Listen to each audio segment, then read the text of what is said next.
Good morning across the Federal Way, or afternoon or evening, depending on when you're watching this. It is Monday. We are back at it. We're in July already. What the heck? We're halfway through July already almost. Where the heck's the time go? Anyway, and forgive me if I don't look totally pulled together. I just finished Saturday's workout. So still kind of coming back to normal. Anyhow, let's look on the whiteboard and talk about what we're getting into today. So we are spending some time moving a heavy barbell today. We're working up to a 1 rep max, whatever that might be post-COVID, on a front squat. So we just did heavy cleans last week. We're now doing heavy front squats. We should have a general idea kind of where we're gonna land going into this based on what our clean number was. But we're gonna spend some time working on the front squat. I will talk about some points of performance there here in a second. And then when we're done, instead of the traditional accessory work that we usually do, if we have time, we have a 6-minute EMOM. So every minute on the minute of our odd minutes are going to be max effort front squats at 50% of whatever our 1 rep max is today. Not pre-COVID, not our 1 rep max like our PR from 2 years ago or anything else like that. It's strictly off whatever we move on that barbell today. We'll take 50% of that. We're going to do as many reps of front squats as we can in 1 minute from that 50% number, and that is from the floor.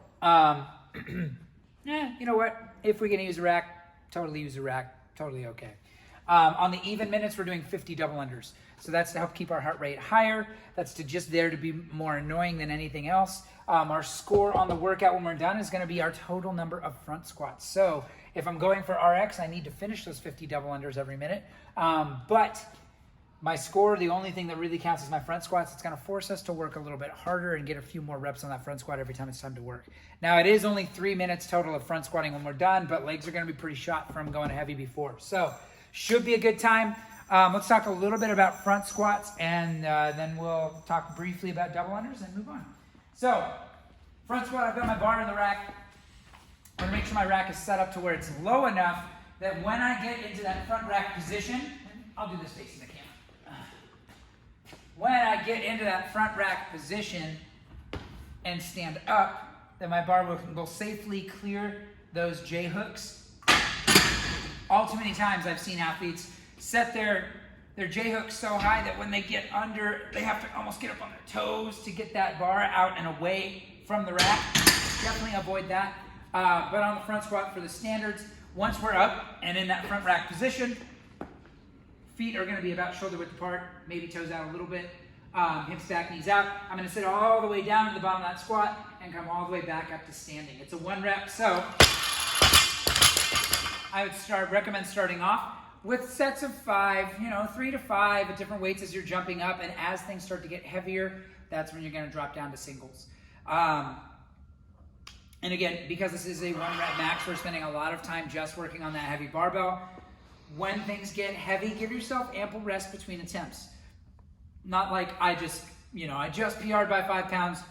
I'm going to rest 30 seconds and try something heavier.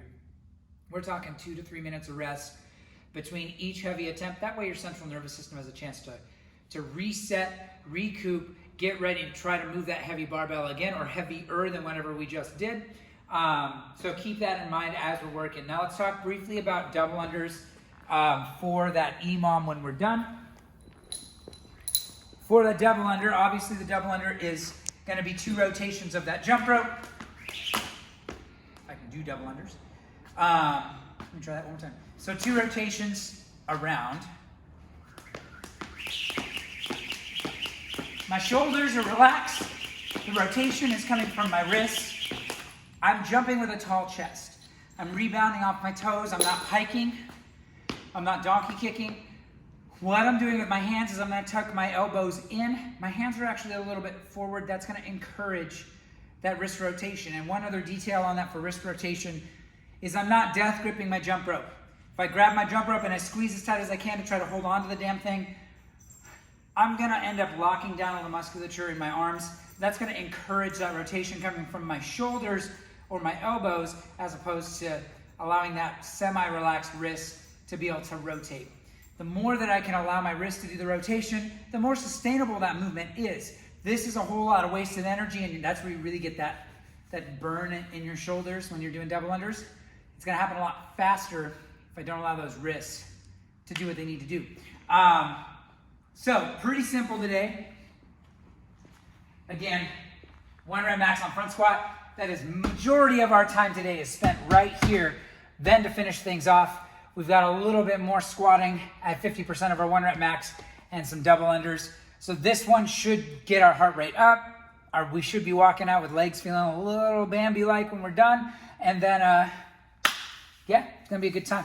So let's get after it. I'm excited to front squat. It's been a minute since I've gone heavy, so hopefully we see some good numbers on the board now that we're getting back into the swing of things. And this is about, I wanna say this is week 4 of being in phase 2. So starting to see a lot more people roll in, starting to see classes fill up. And I know that people are frustrated with the fact that it's only 5 per class and things are full and it makes it hard to get in. We're doing our best.